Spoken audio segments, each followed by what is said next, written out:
You're listening to the Sass Says podcast. I'm your host, Christie Rocha, also known as Sass. I identify as a woman, a wife, and a mother. That should tell you a lot already. And over the last few years, I've learned the value of talk therapy. I have seen how my inner work not only enhances my own well-being, but also my marriage, my parenting, my relationships. And in fact, you wouldn't be hearing this right now if it weren't for the work I've done. My mission is to debunk the misconceptions and stigmas around what therapy is and who it's for. Let's normalize working on our mental health and seeking help when needed. We've all heard of self-care, self-help, and self-love, but do you often wonder how to actually make it all happen? I do. You'll hear strategy-based conversations with professionals, as well as inspiring and validating stories from women who are just like you and me. Think of this podcast as the weekly therapy sessions you didn't know you needed, with a dash of sass, a lot of vulnerability, and me, relentlessly asking, but how? Hello. Here we are again.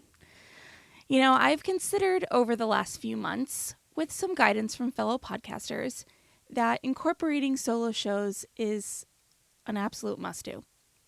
Apparently, you want to know more about me and my story in addition to hearing me interview people on their stories. And while I agree and plan to do this, I find myself here again partly because I didn't edit an interview and I still don't feel like doing it now. Today is the last day I would have to be able to send the edits to my editor for it to get out and done on time, and I just don't want to. You know, it's not that I don't have amazing interviews to share with you, because I do. They're sitting in my Dropbox. But I put off doing it, and now the time has come. And so I've made the decision to write and record a solo show rather than push my way through editing an interview, which would actually, now that I've written this show, have been easier. But here we are. So it did prompt what I'm going to talk to you about, though. And because, of course, I was thinking, why am I resisting interviews? Why am I resisting editing them? They're amazing. This is my process. Nothing's changed. And again, it has nothing to do with the interviews themselves. They're all wonderful. While I can't be 100% sure what my block is, I believe it's because my thoughts are so preoccupied with my own life. Let me explain. As you know, I've been working through my feelings about my body, food, diet culture, and exercise.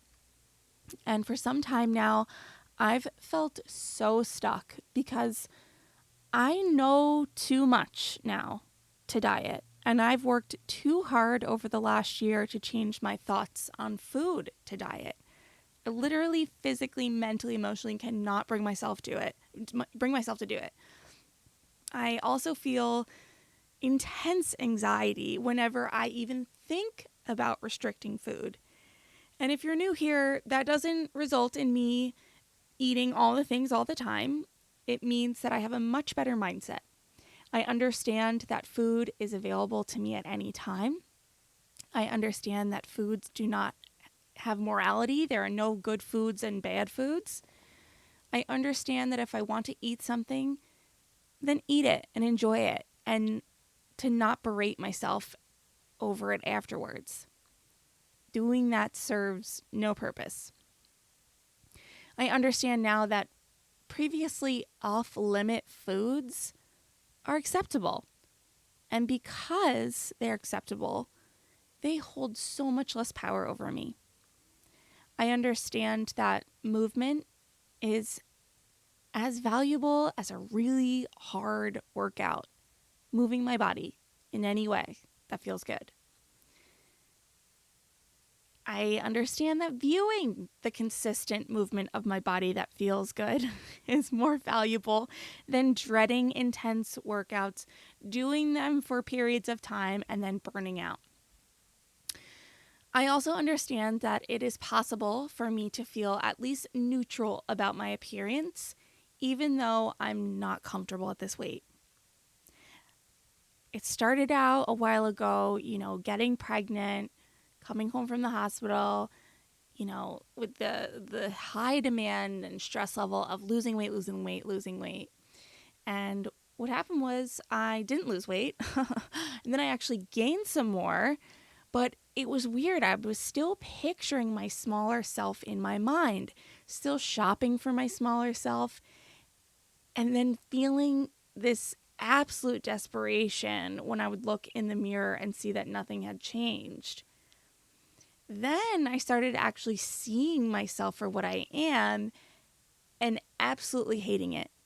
Unable to view pictures of myself without a pang of shock followed by tears. I had severe anxiety about being around people, even those closest to me. And I remember driving myself to a wedding shower last year, wanting to vomit from the angst and having to talk myself through the event, hype myself up with mantras and affirmations that I didn't fully believe, but they worked well enough to get me through the day. And now I'm at a place where I see my body for what it is. I can at times look in the mirror and think, okay, wow, I like this outfit, or this looks good. I can go to parties with minimal anxiety.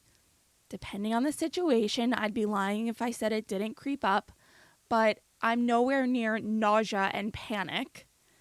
I feel more comfortable in this body, and yet I am so not comfortable. It feels like I've gone from denial to hatred to now just making it work. And like everybody, I want to be happy. And for me, feeling happy in this body ultimately means that I need to lose weight. My therapist's response to me saying this is always, and is that okay? Is it okay that you've done all this work and you still want to lose weight? I reply yes every time we have this exchange, but I don't know how to make that work.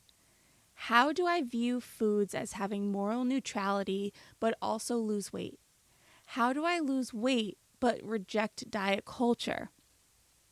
When I really look at what dieting has done for me over the course of my life, it provided temporary results, but I always gained back the weight. I've done low carb and Weight Watchers. I've also gone the 2-a-day workouts, 5 days a week routine. I've done the spin your heart out at your routine. Nothing has ever lasted. And in the midst of those routines and practices and diets, I convinced myself I was making a quote unquote lifestyle change.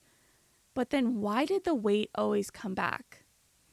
And if you know me personally and you're hearing this and are confused, perhaps it's because I was never particularly heavy throughout my life. I just struggled to fit the mold. I struggled to fit the it girl, skinny girl mold. And that is what I was striving for every time I was on a diet or on an excessive workout plan. And so now, doing all of this work on my body and my mindset, I've read books, listened to podcasts, had countless therapy sessions on it, and followed influential people in this space. And the thing about being in this space now, when you look to other people and you look to the books and the podcasts and the influencers, there does seem to be an aversion to any sort of weight loss talk. So then I spent time thinking that there must still be something wrong with me for wanting to lose weight, that I just hadn't done enough work yet, and to keep going, and eventually I will not care to lose weight. Which, in a way, feels just like another form of a diet from the standpoint of putting pressure on myself to feel and think a certain way about my body, the way the body positivity movement wants me to think. And while I would choose to align my thoughts with the body positive movement over the patriarchal diet and exercise industries any day, I still feel resistance. I still feel pressure, and ultimately just feels really inauthentic to me and what I want. I always think of Dr. Becky, how she talks about, two things can be true. I can reject diet culture and still want to lose a little bit of weight. I can have a good relationship with food and exercise and still want to lose weight. I've Googled things like how to be an intuitive eater and lose weight. Can you eat intuitively and still lose weight? How to diet without actually dieting, hoping for some magical link to appear. I can't remember exactly what I searched to yield the following results, but I eventually found a link to Tara Brunet, mindset and manifestation coach. Tara offers a course called Manifesting Dream Body.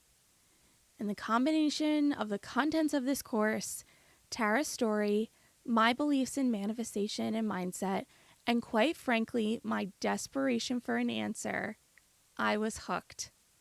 I got the course and I'm a week in. Manifesting Dream Body uses the principles of intuitive eating and the basics of manifestation to help you achieve your dream body.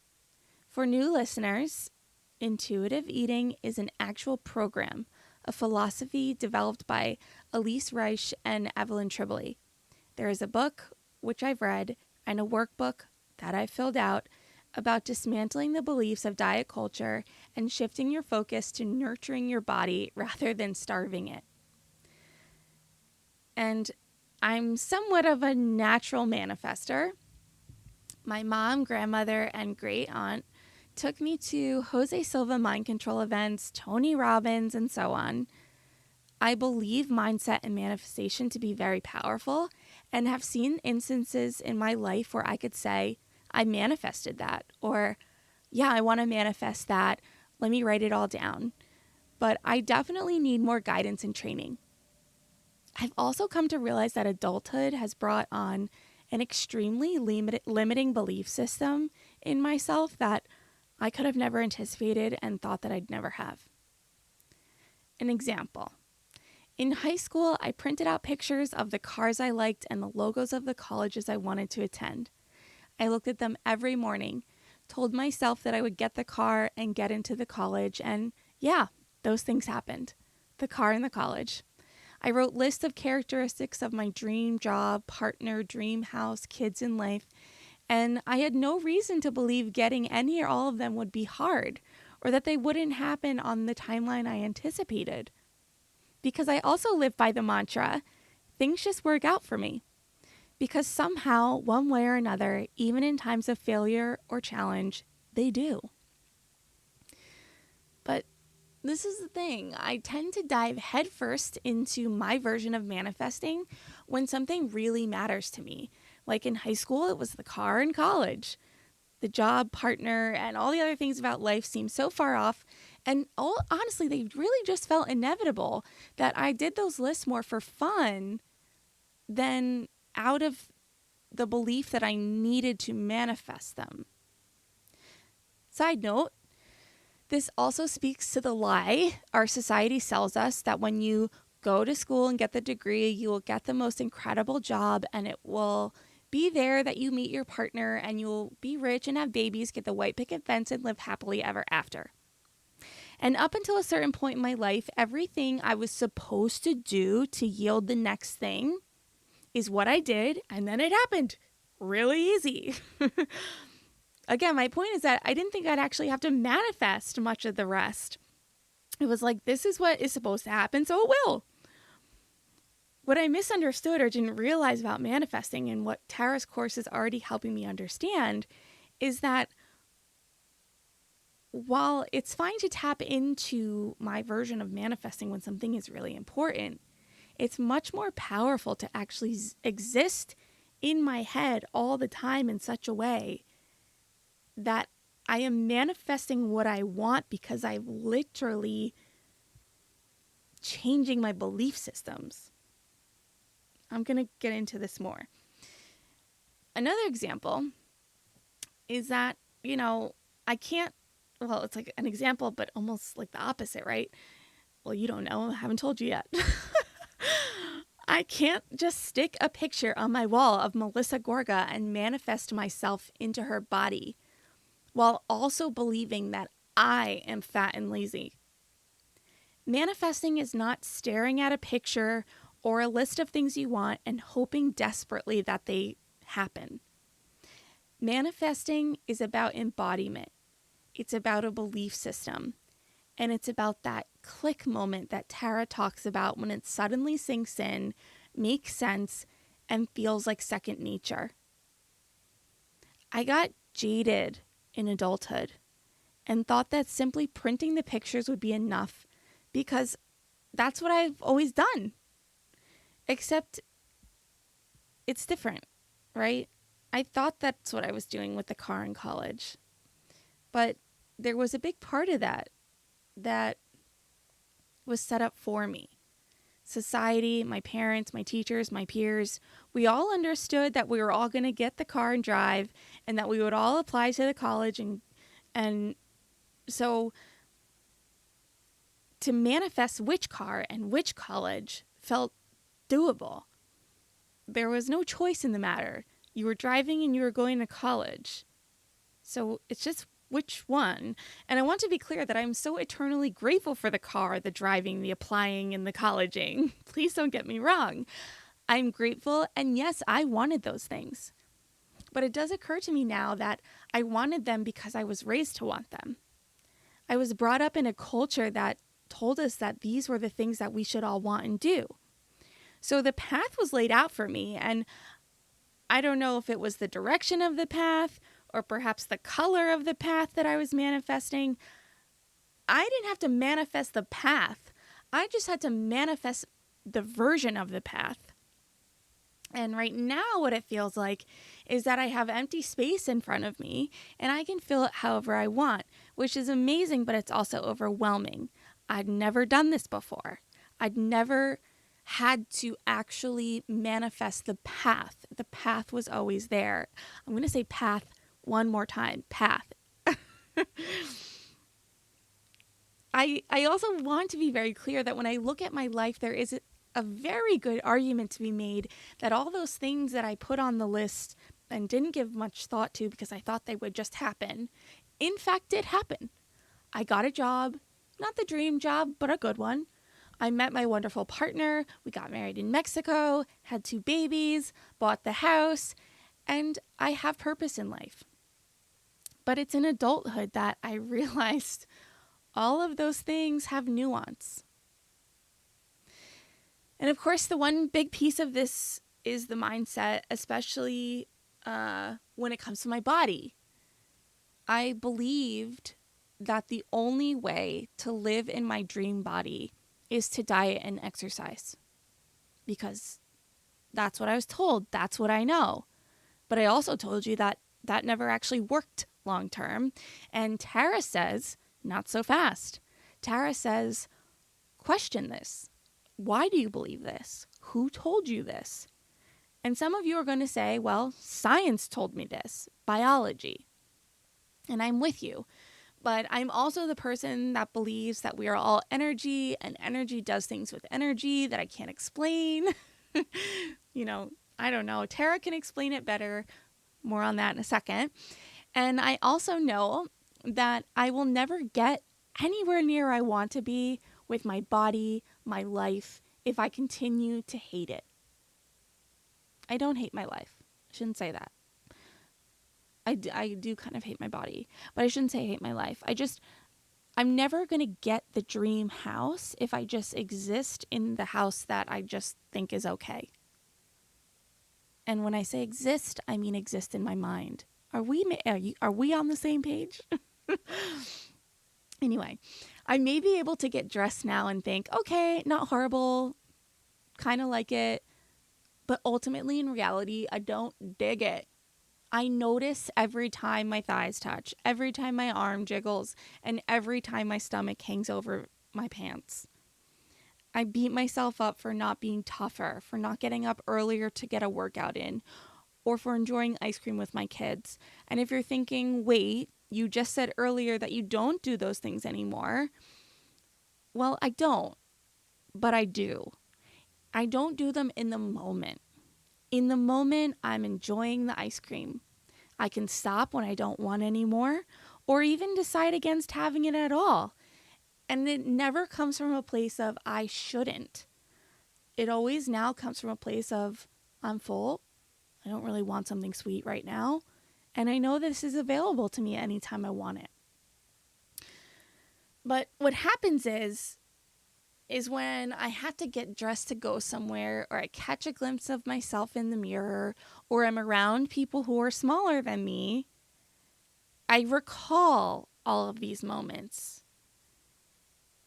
I think about the mornings that I snoozed the alarm or decided to have popcorn for dinner instead of a salad because I was too tired to make it. You know, I've never claimed earlier to have mastered anything. My mindset is better off, but it's still not great. So again, here we go with Tara's course. Week 1 gives you guidance on how to visualize your dream body and reject diet mentality. I will share a couple of things with you after having done a week of this course.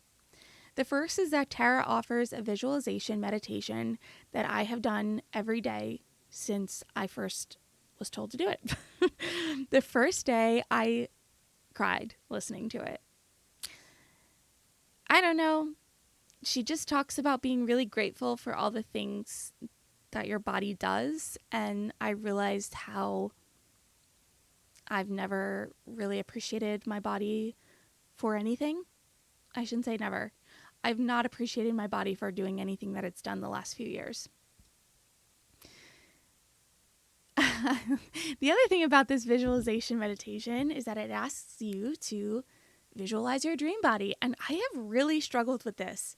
You know, it's funny because over the last year, I've really done this deep dive on my negative body image, which in a way I didn't even realize was me working really hard at seeing my body for what it is and learning to embrace it, that in doing so, it is now hard to do the opposite.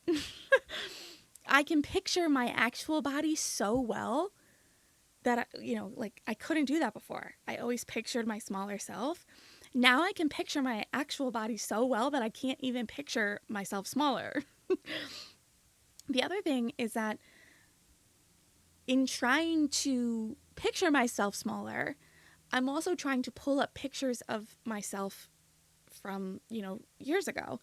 And knowing what I know now from Tara's course, it's like, I don't want to limit myself to a previous version of my body. I'm manifesting my dream body, not an old version of my body. All those old versions of me were versions that I tried to diet and exercise away. So I don't know why. I don't know. I'm having trouble. I'm working on it. The other thing that I've come across in doing this meditation and trying to picture my dream body is that every now and then I get this visual of me as a bobblehead. Like, it's funny, but I'm also kind of panicking because obviously being a bobblehead is not my idea of my dream body. I also occasionally just picture Melissa Gorga, and then I try to put my face on her body, which is just weird. And I don't know. I'm just saying it's much more challenging than I expected it to be to picture and visualize me, my face, on my dream body.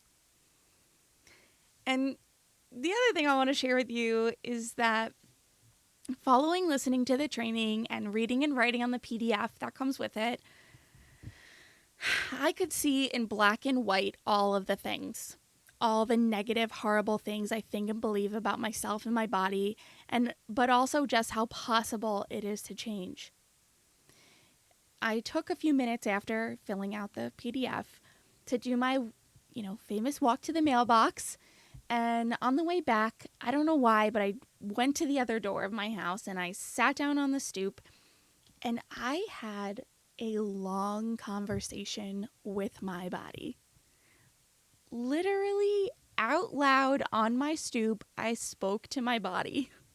I apologized to her. I thanked her.